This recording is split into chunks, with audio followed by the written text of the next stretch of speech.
I call Ian McKelvey. Thank you, Mr Speaker. Well, I'd define that speech as a cream puff of a speech, Mr Speaker.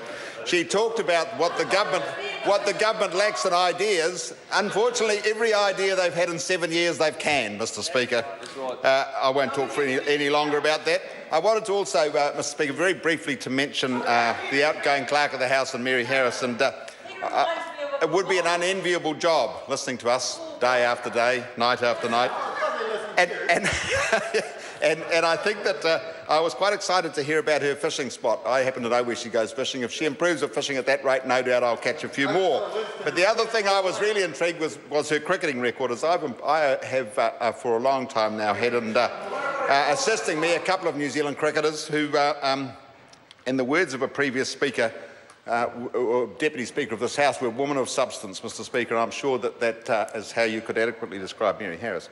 Mr Speaker, I wanted to get on and talk about the Horizons region briefly today. In fact, the Hurricanes region, both of which, of course, encompass the Rangitikei electorate. What a fortnight it's been for that region. Significant flooding hitting the Wanganui Rangitikei area earlier in this last fortnight, followed by a couple of decent thumpings the Hurricanes have given their opposition in recent times. And of course, the other end of my electorate stretches right into the Chiefs' territory, and the finalists at the end of this week in the Highlanders, of course, gave them a good thumping in Otago last week. Mr Speaker, the government's response to the storm event in the Manawatu Wanganui area, in my view, has been outstanding. I was around at the time of the previous massive floods in that region and saw the response of the Labor government of that time. I think Minister Kay, and I did not criticise. You're absolutely right. And King, we love George Hawkins coming to see us on a regular basis. Mr Speaker, I want to talk about the response of Ministers Kay, Guy, Simon Bridges. Minister Bridges is in for a bit of a fright, I think, when he gets his roading bill, because there is some significant roading damage throughout that region. I also wanted to just talk briefly about the performance of the mayors in that region, because it does give you a bit of a fright as a mayor when you suddenly see your territory decimated by something you've got no control of it. And I think Annette Main, Andy Watson and Ross Dunlop have done a great job of keeping their communities together, keeping the government interested, because I think it's absolutely key in an event like that you keep a government interested. They've done a great job of that, and I think that they should be congratulated for the work they've done. I think the region, whilst it's got some significant challenges in front of it, is over the worst of it, and hopefully the weather will be kind to them in the next few weeks. I spent this morning in the lower part of my electorate looking at some extremely badly damaged farms and houses, in a very small area, interestingly. So this flood's very different than previous ones in that it's caused damage all over the place, but not in every place. So it's sort of isolated spots of significant damage. The response has been, from the government, in my view, has been quick and effective, with Task Force Green benefiting to the tune of $500,000, another $310,000 going into the regional disaster funds of one sort or another, whether they're mayoral funds or regional funds.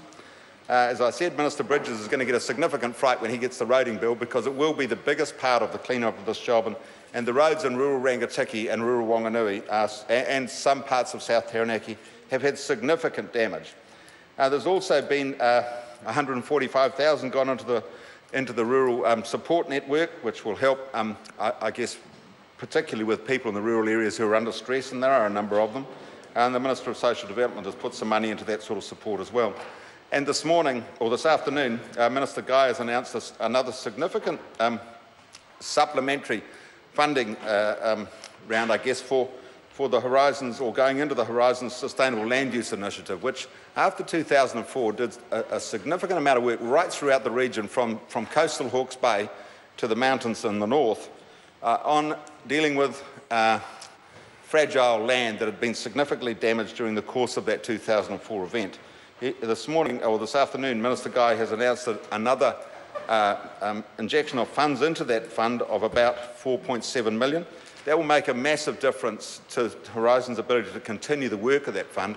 And the basic work of it is to retire land that's fragile, that shouldn't really have ever been farmed, a lot of it, shouldn't have been broken in, but of course in our history we've had times where we've significantly subsidised the ability of farmers to break land in, probably hindsight's a wonderful thing, but probably some of it should never have been broken in. This fund gives those farmers the opportunity to retire that land, to plant trees on it, re-fence it and get it operating. And if you look at the government injection or the government assistance that went into the East Coast after Bowler, and you look at the result up there, it's been significant. So thank you, Mr Speaker. I call the Honourable David Pack.